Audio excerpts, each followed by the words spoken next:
Demi nama baik keluarga, aku terpaksa menikah dengan duda anak dua. Nama saya Dena. Usia saya baru menginjak 22 tahun. Saya tinggal di sebuah desa kecil di Kabupaten Pasuruan, Jawa Timur. Desa ini tidak terlalu jauh dari kota. Rumah kami sederhana, dengan dinding tembok yang mulai retak di beberapa sudut dan halaman berdebu yang selalu bersih disapu ibu setiap pagi. Di sini, orang-orang saling mengenal satu sama lain, dan gosip tentang siapa saja bisa menyebar lebih cepat daripada angin muson. Saya tinggal bersama kedua orang tua saya, Ibu Tarni dan Pak Piman. Ibu adalah seorang wanita yang sangat religius, selalu memastikan bahwa keluarga kami menjalani ibadah dengan tertib.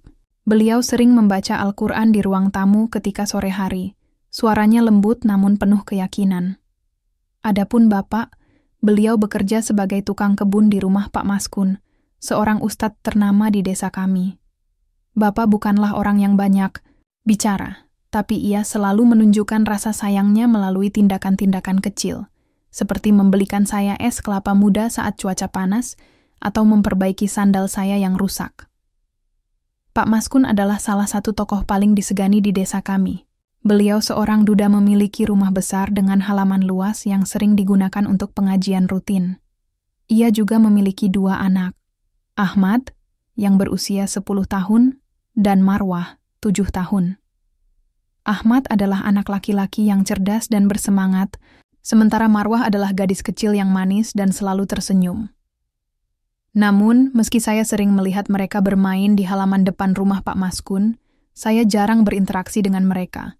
Hidup saya waktu itu lebih berpusat pada diri sendiri dan teman-teman sebaya saya. Setelah lulus SMA, saya merasa dunia terbuka lebar di hadapan saya. Saya mulai sering pergi ke mall di kota bersama teman-teman sekolah saya. Kami akan berkumpul di food court, mencoba makanan baru, dan sesekali masuk ke toko pakaian untuk memandangi baju-baju trendy yang belum tentu bisa kami beli. Kadang-kadang, kami juga pergi ke tempat karaoke. Di sana, kami bernyanyi sepuasnya tanpa memikirkan apa pun, melepaskan semua tekanan yang datang dari harapan orang tua dan masyarakat. Rasanya begitu bebas, seolah-olah dunia ini milik kami sepenuhnya. Namun, ada satu hal yang tidak saya bagikan kepada siapapun, bahkan kepada sahabat terdekat saya. Beberapa bulan yang lalu, saya berteman dengan seorang pria bernama Andi melalui Facebook. Awalnya, ia hanya seorang teman online biasa. Kami saling menyapa, berbagi meme lucu, dan sesekali membicarakan film favorit kami. Tapi lama-kelamaan, hubungan kami menjadi lebih dekat. Kami mulai berbicara setiap malam, menceritakan mimpi-mimpi dan kekhawatiran kami.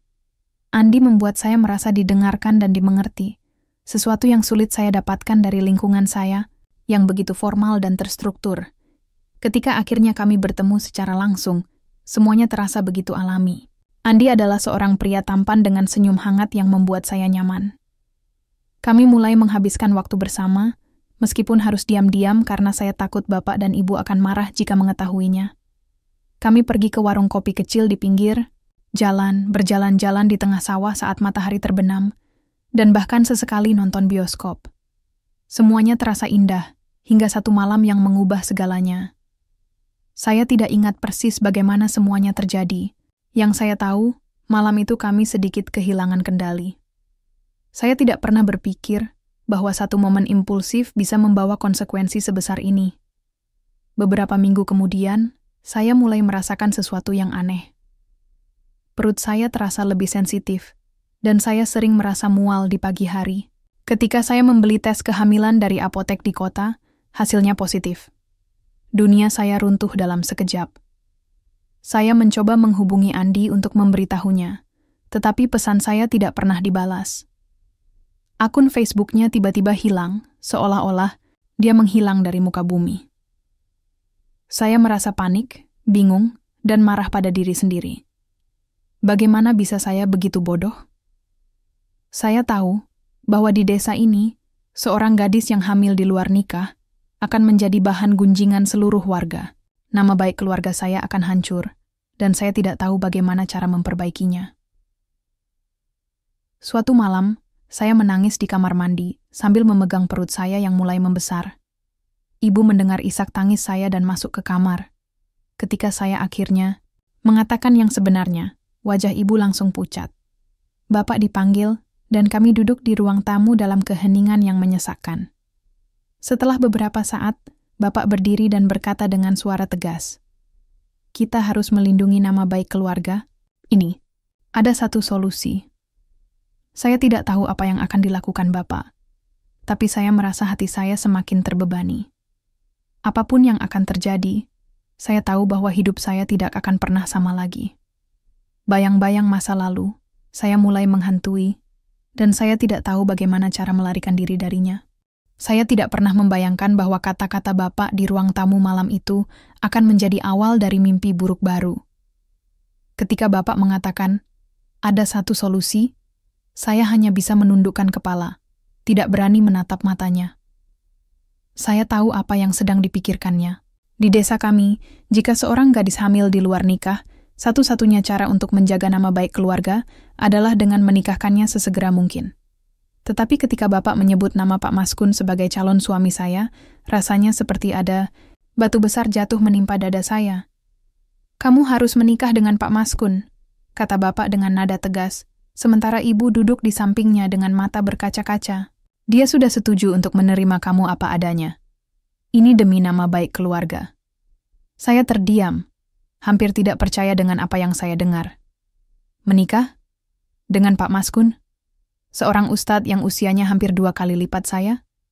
Pikiran itu saja sudah membuat saya merasa ingin muntah. Tapi bagaimana mungkin saya bisa menolak? Bapak dan ibu tampak begitu tegang, seolah-olah mereka juga sedang mempertaruhkan segalanya. Mereka bilang, ini satu-satunya cara agar saya tidak menjadi aib bagi keluarga. Di tengah kebingungan dan rasa takut saya, Andi, pria yang seharusnya bertanggung jawab atas semua ini, masih saja hilang tanpa jejak. Saya mencoba menghubunginya lagi dan lagi, tetapi nomor teleponnya tidak aktif. Akun Facebooknya tetap kosong, seakan dia benar-benar lenyap dari dunia ini. Rasa marah dan kecewa bercampur dalam hati saya, tapi pada saat yang sama, saya juga merasa bersalah. Jika saja saya lebih berhati-hati, mungkin semua ini tidak akan terjadi. Beberapa hari kemudian, persiapan pernikahan dimulai.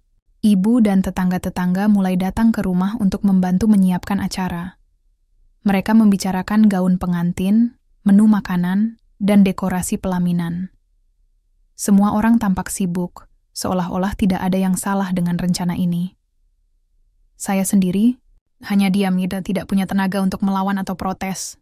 Setiap kali saya mencoba membuka mulut, Bapak langsung memberikan tatapan tajam yang membuat saya urung bicara. Pak Maskun datang ke rumah beberapa kali selama masa persiapan. Beliau tampak sangat tenang, bahkan mungkin terlalu tenang. Setiap kali beliau berbicara, suaranya lembut dan penuh kesabaran. "Dena, aku tahu ini bukan situasi yang mudah bagimu," katanya suatu sore ketika kami duduk di ruang tamu. "Tapi aku berjanji, aku akan menjaga kamu dan anakmu sebaik mungkin." Saya hanya bisa menunduk, tidak tahu harus berkata apa. Bagaimana mungkin saya bisa menjawab kalimat semacam itu? Bagaimana mungkin saya bisa menerima kenyataan bahwa hidup saya akan berubah total karena pernikahan ini? Setiap kali saya memandang wajah Pak Maskun, saya hanya melihat seorang pria paruh baya yang baik hati, tapi sama sekali tidak ada cinta di sana. Saya bahkan tidak mengenalnya dengan baik, apalagi merasakan ikatan emosional dengannya. Ahmad dan Marwah, anak-anak Pak Maskun, juga sering datang ke rumah kami selama masa persiapan. Mereka selalu tersenyum dan menyapa saya dengan ramah. Meskipun saya tahu mereka pasti bingung mengapa ayah mereka tiba-tiba akan menikah lagi. Ahmad, yang lebih dewasa meski masih 10 tahun, tampak mencoba memahami situasi ini.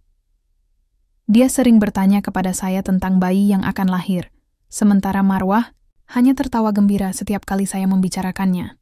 Namun meski mereka begitu polos dan manis, saya masih belum bisa merasakan kedekatan dengan mereka. Bagi saya, mereka hanya menjadi pengingat lain dari betapa anehnya hidup saya saat ini. Hari pernikahan akhirnya tiba. Saya bangun pagi-pagi, merasa seperti sedang berjalan menuju medan perang.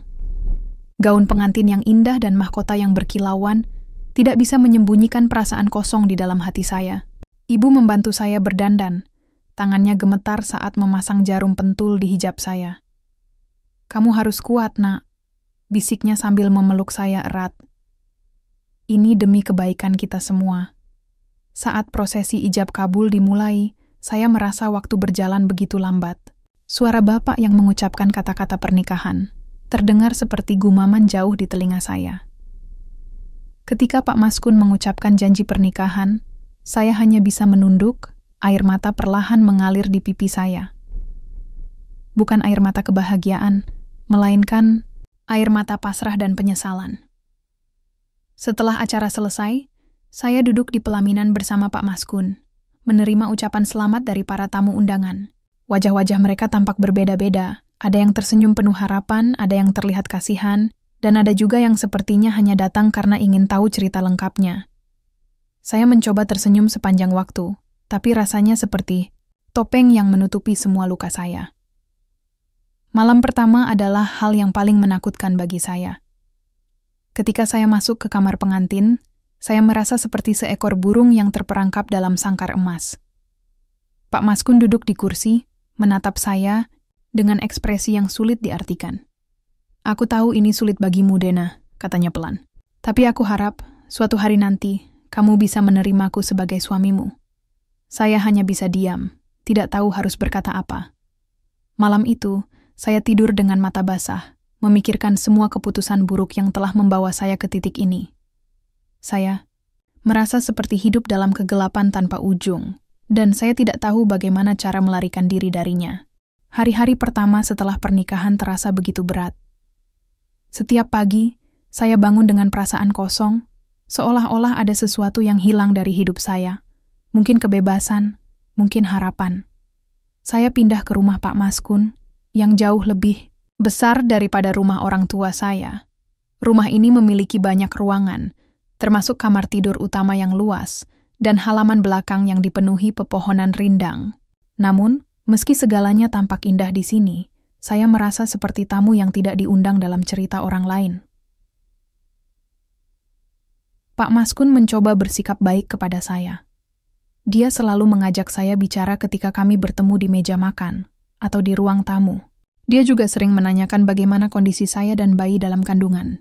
Kadang-kadang, dia membawakan saya buku-buku agama atau mengajak saya menghadiri pengajian rutin di rumahnya. Tapi saya masih belum bisa merasakan kedekatan dengannya. Bagi saya, dia tetaplah seorang pria asing yang tiba-tiba masuk ke dalam hidup saya tanpa izin. Namun, ada dua sosok lain di rumah ini yang mulai menyita perhatian saya. Ahmad dan Marwah. Anak-anak itu selalu berada di sekitar saya, meskipun saya jarang memperhatikan mereka di awal-awal. Ahmad, yang berusia 10 tahun, adalah anak laki-laki yang cerdas dan penuh semangat. Dia sering datang ke kamar saya untuk menanyakan apakah saya butuh bantuan. "Kak Dena, aku bisa bawa air minum kalau kakak haus," katanya suatu sore ketika saya sedang duduk di kursi dekat jendela. Matanya yang bulat penuh kepolosan membuat saya tersenyum tipis, meski hati saya masih terasa dingin. Marwah, adiknya, yang berusia 7 tahun, bahkan lebih manis lagi. Gadis kecil itu selalu tersenyum lebar setiap kali melihat saya. Suatu hari, saat saya sedang duduk di ruang tamu, dia datang membawa sebuket bunga liar yang ia petik di halaman belakang. "Ini buat kakak," katanya dengan nada riang, sambil menyodorkan bunga-bunga itu ke arah saya. Saya terdiam sejenak, lalu mengambilnya dengan ragu-ragu. "Terima kasih, Marwah," kata saya pelan. Saat itu, saya merasakan sesuatu yang hangat, menyentuh hati saya, sesuatu yang sudah lama tidak saya rasakan. Meski begitu, saya masih sering kesal dengan mereka. Terkadang suara tawa mereka di halaman depan terdengar begitu keras hingga mengganggu pikiran saya. Ada kalanya saya ingin menutup pintu kamar dan tidak mendengar apapun dari luar. Tapi semakin hari, semakin sulit bagi saya untuk tetap bersikap dingin. Mereka selalu ada di sana, mencoba membuat saya tersenyum, bahkan ketika saya tidak membalas kebaikan mereka. Suatu malam, saya sedang duduk di ruang tamu sendirian, memandangi perut saya yang semakin membesar. Pikiran-pikiran buruk kembali menghampiri saya. Apa yang akan terjadi pada bayi ini? Apakah dia akan tumbuh bahagia di tengah keluarga yang tidak sempurna ini? Saya menangis diam-diam, mencoba menyembunyikan air mata saya, agar tidak ada yang melihat. Tapi ternyata Marwah datang ke ruang tamu dan melihat saya. "Kakak kenapa nangis?" Tanyanya polos, sambil duduk di samping saya. Saya berusaha tersenyum, tapi gagal. "Tidak apa-apa, Marwah. Kakak hanya sedikit lelah," kata saya mencoba menenangkannya. Tanpa berkata apa-apa lagi, Marwah memeluk saya erat. Pelukan itu begitu tulus, seolah-olah dia benar-benar ingin menghapus semua kesedihan saya. Saya tidak bisa menahan diri lagi. Air mata saya mengalir deras, dan saya memeluk balik tubuh mungilnya. Ahmad juga sering melakukan hal-hal kecil yang membuat saya terkejut. Suatu pagi, ketika saya sedang membersihkan halaman belakang, dia datang membawa sapu dan berkata, "Biarkan aku bantu kakak." Saya sempat menolak, tapi dia tetap bersikeras. Kami akhirnya bekerja sama membersihkan halaman, dan Ahmad bercerita tentang sekolahnya, teman-temannya, dan bagaimana dia bercita-cita menjadi dokter kelak. Saya mendengarkannya dengan penuh perhatian, dan untuk pertama kalinya setelah sekian lama, saya merasa seperti sedang berbicara dengan seseorang yang peduli. Perlahan, tapi pasti, sikap dingin saya terhadap Ahmad dan Marwah mulai mencair. Saya mulai melihat mereka sebagai bagian dari hidup saya, meskipun awalnya saya sangat enggan. Mereka tidak pernah menuntut apapun dari saya, hanya memberikan kasih sayang tanpa syarat. Hal itu membuat saya merasa bersalah karena selama ini saya telah menutup hati terhadap mereka. Pada suatu sore, saya sedang duduk di teras rumah, memandangi langit yang mulai berubah warna menjadi jingga. Ahmad dan Marwah bermain di halaman depan, tertawa gembira. Saya memperhatikan mereka dari kejauhan, merasakan sesuatu yang aneh di dalam dada saya. Untuk pertama kalinya, saya merasa bahwa mungkin, hanya mungkin, ada harapan dalam hidup saya yang baru ini. Mungkin saya tidak akan pernah bisa mencintai Pak Maskun seperti yang seharusnya, tapi setidaknya saya bisa belajar mencintai anak-anaknya. Saya berdiri dan berjalan pelan menuju mereka. "Boleh aku ikut main?" Tanyaku, suaraku terdengar canggung. Ahmad dan Marwah langsung berhenti bermain dan menatap saya dengan mata berbinar. "Tentu saja Kak Dena," seru Marwah girang. Saya tersenyum, dan untuk pertama kalinya dalam waktu yang lama, senyuman itu terasa tulus. Kami bermain bersama hingga matahari benar-benar tenggelam. Saya tertawa, sesuatu yang sudah lama tidak saya lakukan. Ketika kami akhirnya masuk ke rumah, saya merasa ada sesuatu yang berbeda dalam diri saya. Saya tidak lagi merasa seperti tamu yang tidak diundang di rumah ini. Saya mulai merasa seperti bagian dari keluarga. Setelah peristiwa sore itu, ketika saya bermain bersama Ahmad dan Marwah di halaman depan, sesuatu mulai berubah dalam diri saya. Saya tidak tahu pasti apa yang membuat perubahan ini terjadi. Mungkin karena kebaikan mereka yang begitu tulus, atau mungkin karena saya mulai lelah dengan semua penderitaan yang saya pendam sendiri. Apapun alasannya, saya sadar bahwa saya tidak bisa terus hidup dalam kegelapan. Saya harus mencari sesuatu yang bisa memberi arti baru dalam hidup saya.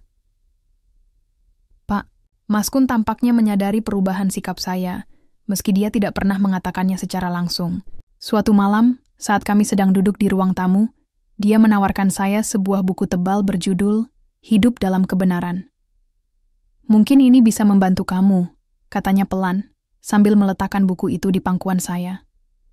Saya memandang buku, itu dengan ragu-ragu, tapi kemudian saya mengangguk pelan sebagai tanda terima kasih. Awalnya, saya membaca buku itu hanya karena tidak ada yang lain untuk dilakukan, tapi semakin lama saya membacanya, semakin banyak hal yang membuat saya merenung. Buku itu berisi tentang pentingnya menjalani hidup dengan prinsip-prinsip agama, tentang bagaimana keimanan bisa menjadi sumber kekuatan di tengah cobaan. Saya mulai memikirkan kembali segala kesalahan yang telah saya lakukan, dan bagaimana saya selalu lari dari tanggung jawab. Mungkin inilah saatnya bagi saya untuk berubah. Selain membaca buku, Pak Maskun juga sering mengajak saya menghadiri pengajian rutin di rumahnya. Awalnya, saya hanya datang karena merasa wajib, tidak benar-benar mendengarkan apa yang disampaikan oleh para ustadz. Namun, suatu hari, salah satu pembicara bercerita tentang pentingnya memaafkan diri sendiri. Dia berkata bahwa manusia memang tempatnya salah dan dosa, Tetapi Allah selalu membuka pintu ampunan bagi siapa saja yang mau bertobat. Kata-kata itu menyentuh hati saya lebih dalam daripada yang saya duga. Selama ini, saya terus-menerus menyalahkan diri sendiri atas semua yang terjadi. Saya merasa seperti seorang pecundang yang tidak pantas mendapatkan kebahagiaan. Tapi setelah mendengar ceramah itu, saya mulai berpikir bahwa mungkin saya layak mendapatkan kesempatan kedua. Mungkin saya bisa memperbaiki hidup saya, meskipun masa lalu saya dipenuhi dengan kesalahan. Saya mulai belajar mengaji di bawah bimbingan Pak Maskun. Setiap pagi setelah sarapan kami akan duduk di ruang tamu, di mana dia akan mengajari saya membaca Al-Quran. Awalnya, saya merasa sangat canggung. Saya hampir tidak bisa membaca huruf-huruf Arab dengan benar, dan seringkali saya merasa frustrasi. Tapi Pak Maskun selalu sabar. Tidak apa-apa, Dena. Semua orang memulai dari nol, katanya setiap kali saya membuat kesalahan. Perlahan-lahan, saya mulai menguasai beberapa surat pendek, dan setiap kali saya berhasil membacanya dengan lancar, saya merasa ada kepuasan tersendiri. Ahmad dan Marwah juga ikut membantu saya belajar. Kadang-kadang, mereka akan duduk di samping saya dan membaca ayat-ayat pendek bersama-sama. Kakak sudah bisa membaca surat Al-Ikhlas loh, kata Marwah suatu hari, dengan nada bangga yang membuat saya tertawa kecil. Ahmad bahkan meminta saya untuk mengajarinya beberapa doa yang belum dia kuasai. Melihat mereka begitu antusias membuat saya merasa seperti seorang guru, meskipun saya tahu saya masih jauh dari sempurna. Di luar waktu belajar agama, saya juga mulai terlibat dalam kegiatan sosial di desa. Pak Maskun sering mengadakan acara bakti sosial, seperti memberikan bantuan kepada keluarga kurang mampu atau mengadakan pengajian untuk anak-anak yatim. Awalnya, saya hanya mengamati dari kejauhan, tetapi suatu hari, saya memutuskan untuk ikut serta. Saya membantu membagikan makanan kepada para peserta, dan melihat senyuman mereka membuat saya merasa ada makna baru dalam hidup saya. Suatu sore, setelah selesai membantu di acara bakti sosial, saya duduk di halaman belakang rumah, memandangi langit yang mulai gelap. Pikiran-pikiran tentang masa lalu saya kembali muncul. Tapi kali ini, saya tidak merasa takut lagi. Saya mulai percaya bahwa Tuhan mungkin punya rencana lain untuk saya, meskipun saya tidak tahu persis apa itu. Saya merasa seperti sedang berjalan menuju cahaya, meskipun jalan itu masih panjang dan berliku. Namun, ada satu hal yang masih mengganjal di hati saya. Latar belakang Pak Maskun. Meski dia selalu baik dan sabar kepada saya sering penasaran tentang masa lalunya. Kenapa dia memutuskan untuk menikahi saya, seorang gadis yang hamil di luar nikah? Apakah dia tidak takut dengan gosip dari tetangga? Suatu malam, saya memberanikan diri untuk menanyakannya. Kami sedang duduk di ruang tamu.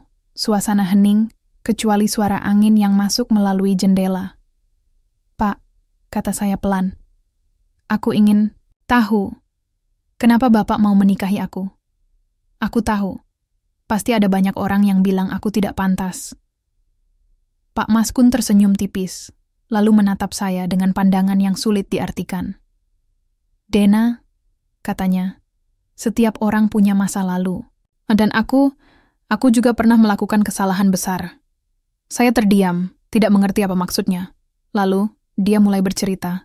Beberapa tahun yang lalu, sebelum dia menjadi ustadz, dia adalah seorang pemuda yang hidup dalam dunia hitam. Dia terlibat dalam perdagangan narkoba, hidup tanpa arah, dan hampir kehilangan segalanya.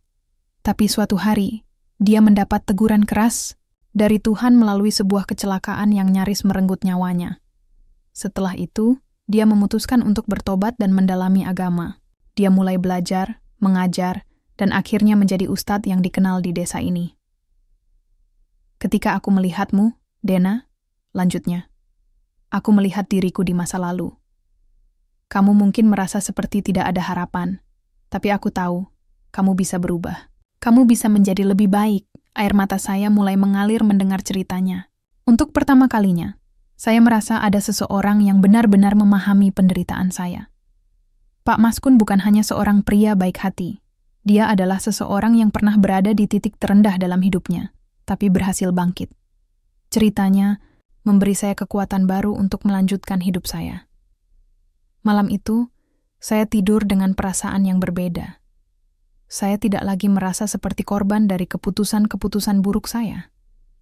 Saya mulai merasa seperti seseorang yang sedang berusaha memperbaiki diri, meskipun prosesnya tidak mudah. Saya tahu bahwa jalan saya masih panjang, tapi setidaknya saya sudah menemukan arah yang jelas. Keesokan harinya, saya bangun dengan semangat baru. Saya memutuskan untuk terus belajar agama, membantu orang lain, dan menjadi ibu yang baik untuk bayi yang akan lahir. Saya mulai merasa bahwa mungkin, hanya mungkin, saya bisa menemukan kebahagiaan dalam hidup saya yang baru ini. Waktu terus berjalan, dan perut saya semakin membesar. Setiap kali saya melihat cermin, saya merasa seperti sedang menyaksikan dua kehidupan yang tumbuh bersamaan. Saya yang sedang berusaha memperbaiki diri, dan bayi dalam kandungan saya yang belum lahir namun sudah membawa begitu banyak harapan. Saya tidak lagi takut dengan apa yang akan terjadi di masa depan. Sebaliknya, saya mulai merasa seperti sedang menunggu sebuah awal baru, awal yang mungkin bisa menjadi titik balik bagi hidup saya. Pak Maskun selalu ada di sisi saya selama masa kehamilan ini.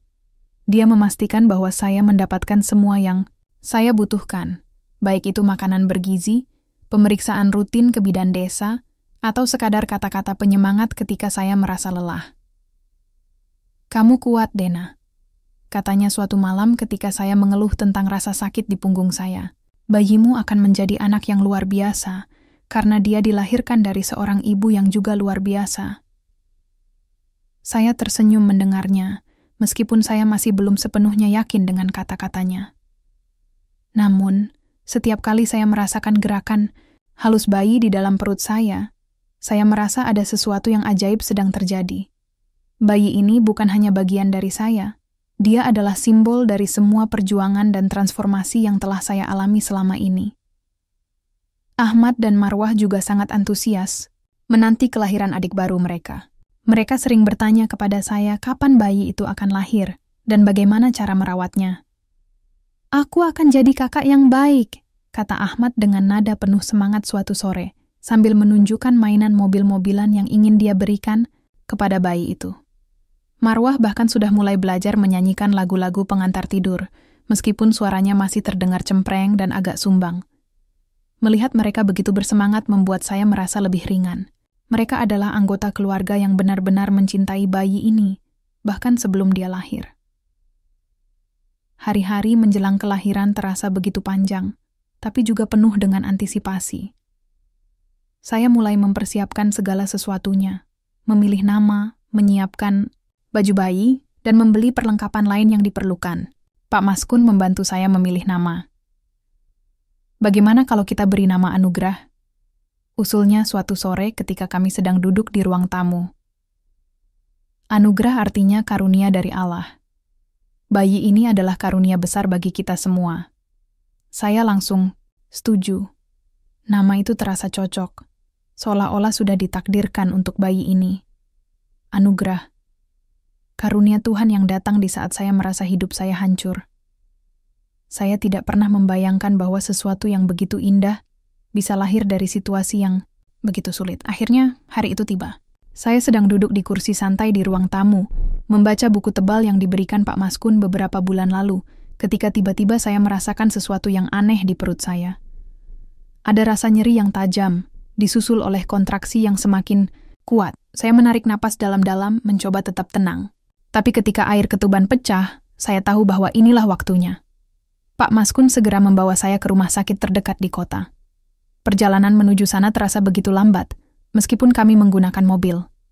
Saya merasa seperti sedang naik roller, coaster emosional, rasa takut, cemas, dan juga kegembiraan bercampur menjadi satu. Di dalam mobil, Ahmad dan Marwah duduk di belakang, memegang tangan saya erat-erat. "Tetap kuat, Kak Dena," kata Marwah dengan mata berkaca-kaca. Saya tersenyum tipis, meskipun rasanya sangat sulit. Setibanya di rumah sakit, saya langsung dibawa ke ruang bersalin. Kontraksi semakin kuat, dan saya merasa seperti sedang berada di ujung jurang. Tapi setiap kali saya merasa ingin menyerah, saya ingat kata-kata Pak Maskun, bahwa saya kuat, dan bahwa bayi ini adalah karunia yang luar biasa. Akhirnya, Setelah beberapa jam yang terasa seperti abad, saya mendengar tangisan pertama bayi saya. "Selamat, Dena. Kamu punya seorang bayi laki-laki yang sehat," kata dokter dengan senyum lebar. Saya menangis, air mata kebahagiaan mengalir deras di pipi saya. Ketika bayi itu diletakkan di dada saya merasakan sesuatu yang tidak bisa dijelaskan dengan kata-kata. Dia begitu kecil, begitu rapuh, tapi juga begitu sempurna. Ini adalah anugerah, karunia dari Tuhan yang datang untuk memberi arti baru dalam hidup saya. Beberapa hari kemudian, kami pulang ke rumah. Seluruh keluarga menyambut kedatangan kami dengan penuh sukacita. Ahmad dan Marwah langsung berlarian ke arah saya, ingin melihat adik baru mereka. "Dia lucu sekali," seru Marwah dengan nada riang, sementara Ahmad memandang anugerah dengan rasa takjub. Pak Maskun duduk di samping saya, memandangi bayi kecil itu dengan ekspresi bangga. "Terima kasih, Dena," katanya pelan. "Kamu telah memberi kami karunia yang luar biasa." Saya tersenyum, merasakan kehangatan yang belum pernah saya rasakan sebelumnya. Untuk pertama kalinya dalam hidup saya merasa seperti benar-benar menjadi bagian dari sebuah keluarga. Bukan hanya keluarga yang dipaksakan oleh keadaan, tapi keluarga yang tumbuh dari kasih sayang dan pengertian. Namun, di tengah semua kebahagiaan ini, ada sesuatu yang masih mengganjal di hati saya. Meskipun saya sudah mulai menerima Pak Maskun sebagai suami saya masih merasa ada jarak antara kami. Saya tahu bahwa dia adalah pria yang baik hati, tapi saya belum bisa merasakan cinta yang sebenarnya. Saya juga merasa cemburu ketika melihat betapa dekatnya dia dengan Ahmad dan Marwah. Kadang-kadang, saya merasa seperti orang asing di tengah keluarga yang sudah lama saling mengenal. Suatu malam, setelah semua orang tidur, saya duduk di ruang tamu, memandangi anugerah yang sedang tertidur di ayunan bayi. Pikiran-pikiran tentang masa lalu saya kembali muncul, terutama tentang Andi. Kenapa dia meninggalkan saya begitu saja? Apakah dia tidak merasa bersalah sama sekali? Saya mencoba menghubunginya lagi melalui media sosial, tapi akunnya masih kosong. Saya tahu bahwa tidak ada gunanya terus memikirkan dia. Tapi kadang-kadang, rasa penasaran itu tetap menghantui saya. Namun, di tengah semua keraguan dan perasaan cemburu itu, saya sadar bahwa saya tidak bisa terus hidup dalam bayang-bayang masa lalu. Saya harus fokus pada masa depan, pada anugerah, pada Ahmad dan Marwah, dan pada perjalanan spiritual saya sendiri. Saya tahu bahwa jalan saya masih panjang, tapi setidaknya saya sudah menemukan cahaya yang bisa membimbing saya. Hidup saya mulai terasa lebih stabil setelah kelahiran anugerah. Setiap pagi, saya bangun dengan perasaan yang lebih ringan, meskipun masih ada beban-beban kecil yang sesekali menghantui pikiran saya. Anugerah tumbuh dengan cepat, dan melihat senyumnya yang polos membuat saya merasa seperti sedang menyaksikan keajaiban kecil setiap hari. Ahmad dan Marwah juga semakin dekat dengan adik baru mereka. Mereka sering bermain di sekitar ayunan bayi, tertawa riang ketika Anugerah mengeluarkan suara-suara kecil atau menendang-nendang kakinya. Namun, ada satu hal yang masih mengganjal di hati saya, hubungan saya dengan Pak Maskun. Meski dia selalu baik dan sabar kepada saya belum bisa merasakan cinta yang sepenuhnya tulus kepadanya. Kadang-kadang, saya merasa seperti orang asing di tengah keluarga ini, sementara Pak Maskun tampak begitu dekat dengan Ahmad dan Marwah. Saya tidak tahu apakah ini karena pernikahan kami dimulai tanpa dasar cinta, atau karena ada sesuatu yang belum saya pahami tentang dirinya. Suatu sore, saat saya sedang membersihkan kamar Pak Maskun, sesuatu yang jarang saya lakukan karena biasanya dia melakukannya sendiri, saya menemukan sebuah kotak kayu kecil di bawah tempat tidur. Kotak itu terlihat usang, seolah-olah sudah lama tidak dibuka. Awalnya, saya ragu untuk membukanya, tapi rasa penasaran akhirnya mengalahkan keraguan saya. Di dalam kotak itu, saya menemukan beberapa surat tua yang sudah menguning, beberapa foto, lama, dan sebuah buku harian kecil. Saya membaca salah satu surat itu dengan hati-hati. Isinya adalah pesan dari seorang wanita bernama Nisa, yang ternyata adalah mantan istri Pak Maskun. Dari isi surat itu, saya bisa merasakan betapa dalamnya hubungan mereka dulu. Namun, Ada juga nada kesedihan dan keputusasaan dalam kata-katanya. Salah satu kalimat yang paling menyentuh adalah, "Aku tidak bisa lagi bertahan, Mas Kun.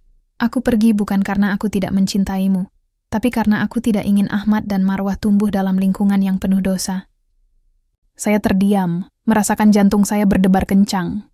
Jadi Ahmad dan Marwah bukan anak kandung Pak Mas Kun? Saya membaca surat-surat lainnya, mencoba memahami apa yang terjadi. Ternyata, Nisa meninggal dunia dalam sebuah kecelakaan tak lama setelah meninggalkan Pak Mas Kun. Dia adalah seorang pecandu narkoba. Setidaknya itulah yang saya tangkap dari surat-surat itu. Setelah kematiannya, Pak Mas Kun mengambil alih pengasuhan Ahmad dan Marwah, meskipun mereka bukan darah dagingnya. Tiba-tiba, saya merasa seperti sedang membaca cerita hidup seseorang yang sama sekali berbeda dari apa yang saya bayangkan selama ini. Pak Mas Kun bukan hanya seorang pria yang pernah terlibat dalam dunia hitam. Dia adalah seorang pria yang rela mengorbankan segalanya demi memberikan kasih sayang kepada dua anak kecil yang tidak bersalah. Dia mengangkat mereka sebagai anak angkatnya sendiri, meskipun mungkin banyak orang yang akan menghakimi keputusannya. Malam itu, saya tidak bisa tidur. Pikiran saya dipenuhi oleh rahasia Pak Mas Kun yang baru saja saya temukan. Saya merasa campuran antara rasa hormat dan rasa bersalah. Bagaimana bisa saya begitu egois selama ini, merasa bahwa dia lebih dekat dengan Ahmad dan Marwah dibandingkan dengan saya? Padahal, kenyataannya adalah dia telah memberikan segalanya untuk mereka, bahkan ketika dia tidak memiliki hubungan darah dengan mereka. Pagi berikutnya, saya memutuskan untuk menghadap Pak Mas Kun. Dia sedang duduk di ruang tamu, membaca koran, sambil minum teh. Ketika saya masuk, dia menatap saya dengan pandangan hangat. "Ada apa, Dena?" tanyanya pelan. Aku menemukan sesuatu," kata saya dengan suara yang sedikit gemetar. Saya menyerahkan kotak kayu itu ke arahnya. Dia terdiam sejenak, lalu menghela napas panjang. "Jadi, kamu sudah tahu," katanya. Nada suaranya terdengar datar namun penuh emosi. "Aku minta maaf karena membaca surat-surat itu," kata saya cepat-cepat. "Tapi aku ingin tahu lebih banyak tentangmu, tentang mereka." Pak Mas Kun tersenyum tipis, lalu meletakkan korannya di meja. "Dena, ada banyak hal dalam hidup yang tidak bisa kita kendalikan. Ketika Nisa meninggalkan saya merasa seperti kehilangan segalanya. Tapi ketika saya melihat Ahmad dan Marwah, saya tahu bahwa saya tidak boleh menyerah. Mereka adalah bagian dari masa lalu saya, tapi mereka juga adalah harapan saya untuk masa depan."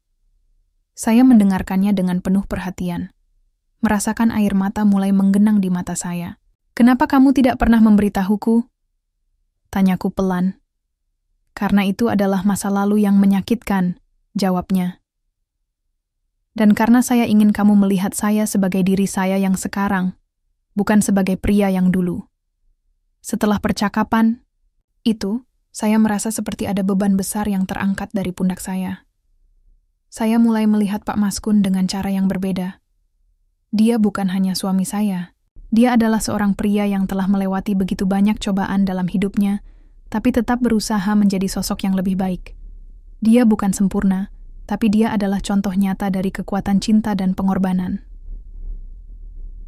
Perlahan-lahan, saya mulai membuka hati saya kepadanya.